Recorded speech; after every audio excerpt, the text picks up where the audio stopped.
Hello everyone. Welcome to my channel.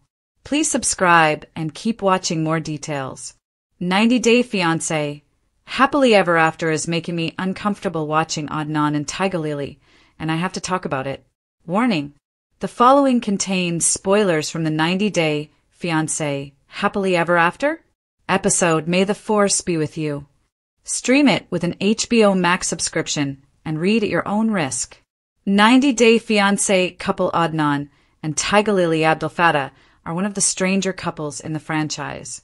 Not many people would expect a married couple who tied the knot the first time they met to last as long as they have. But they are together and expecting a baby on Happily Ever After? Season 9.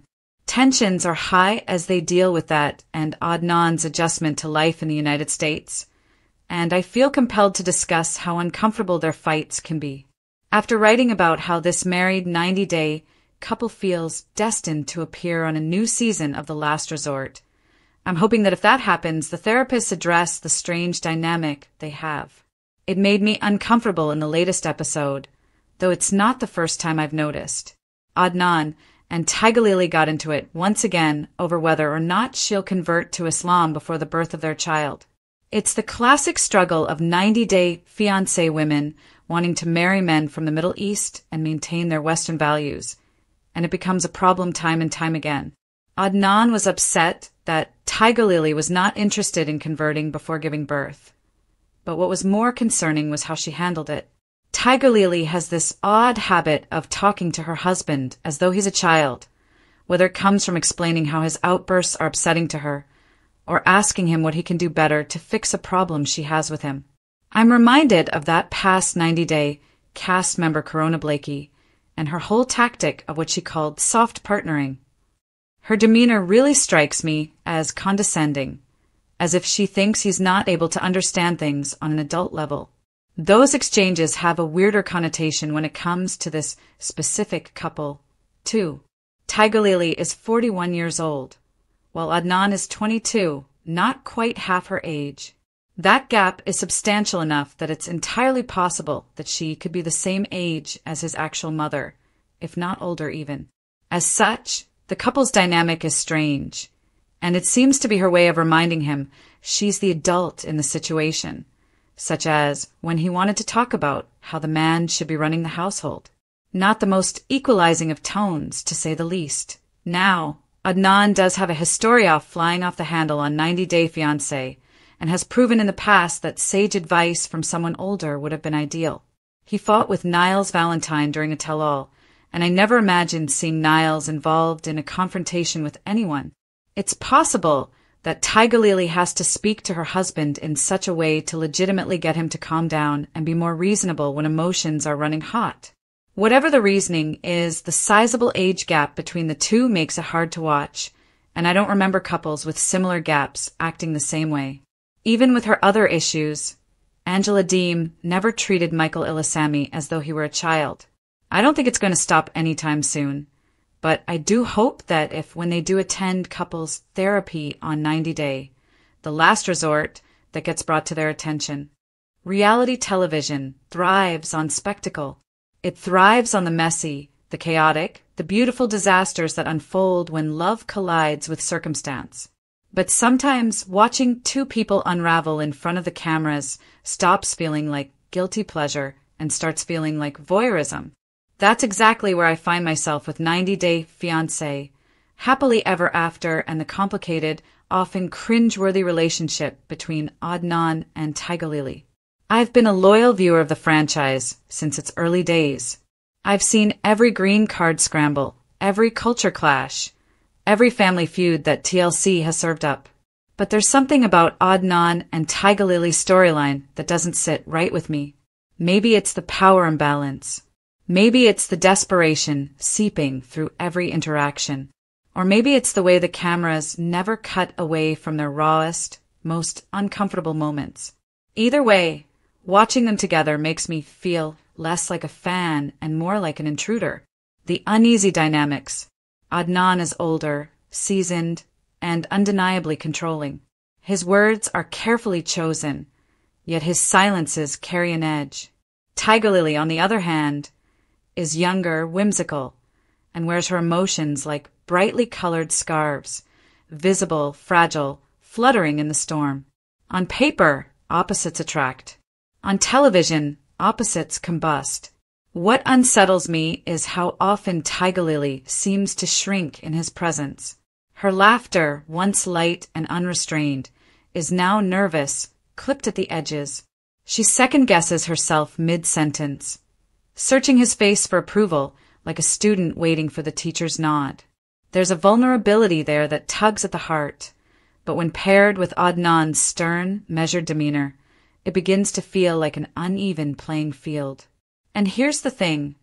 Reality TV producers know exactly what they're doing.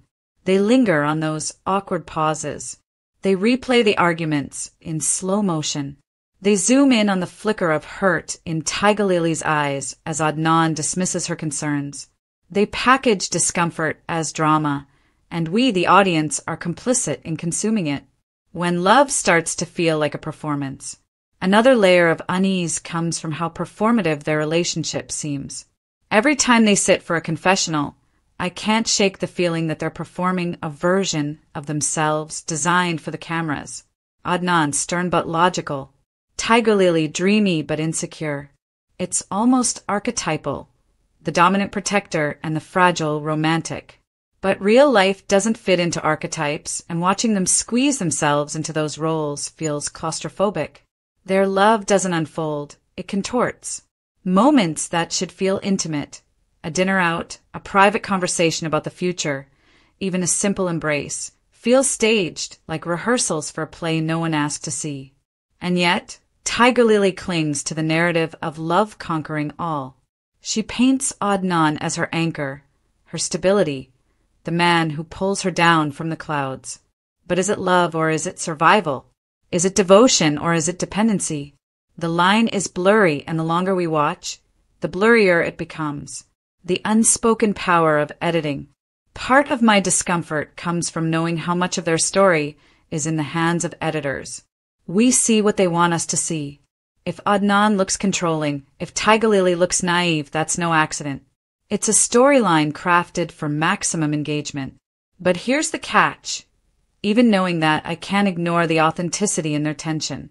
No editing can manufacture the way Tigerlily's shoulders slump when she feels dismissed, or the way Adnan's jaw tightens when she resists him. So, I'm left questioning not just their relationship, but my own role as a viewer. Am I complicit in watching someone's unraveling for entertainment? Should I look away, or is my discomfort part of the point? That reality TV is supposed to push us into these messy moral corners? When entertainment turns into emotional exposure, what makes this season particularly hard to watch is how much emotional exposure is demanded of Tigerlily. She bears her insecurities on camera, her doubts about their future, her fear of losing herself in the relationship, her longing to be loved without conditions. These aren't just plot points. These are raw, human wounds being broadcast to millions. Adnan, on the other hand, is guarded. His confessions are tight-lipped, calculated. The imbalance of vulnerability becomes another layer of discomfort. Tigerlily bleeds for the cameras, while Adnan shields himself. The result is a portrait of love that feels less like partnership and more like a negotiation of power. Why I can't look away. And yet I keep watching. That's the paradox of reality TV, isn't it? The very thing that unsettles me is what keeps me hooked. I want to know if Tigerlily will find her voice. I want to see if Adnan will soften, if he'll step off the pedestal of authority and meet her where she is. I want to know if the cracks in their love story will widen into chasms or heal into something stronger. But maybe my desire to see the resolution is part of the problem. Maybe by waiting for a payoff, I'm contributing to the very discomfort I feel. The bigger question. So here's where I land. Watching Adnan and Tigerlily on Happily Ever After has forced me to confront why I watch reality TV at all. Am I here for love stories, or am I here for the train wrecks? Do I root for people, or do I root for chaos? With Adnan and Tigerlily, it's not just about who gets the happy ending. It's about whether the cameras should even be rolling in the first place. Some stories are too fragile, too raw, too personal to be packaged as entertainment. And this one, for me, feels like it crosses that line. Final thought. 90 Day Fiancé has always been about love and translation, cultural, emotional, geographical. But with Adnan and Tigerlily, it feels less like translation and more like exploitation. Their discomfort is palpable, their imbalance undeniable, and watching it play out week after week doesn't feel like entertainment anymore. It feels like intrusion, and maybe that's the real takeaway. Sometimes the most uncomfortable part of reality TV isn't the couple on screen. It's realizing what their story reveals about us, the audience, and our hunger for drama, no matter the cost.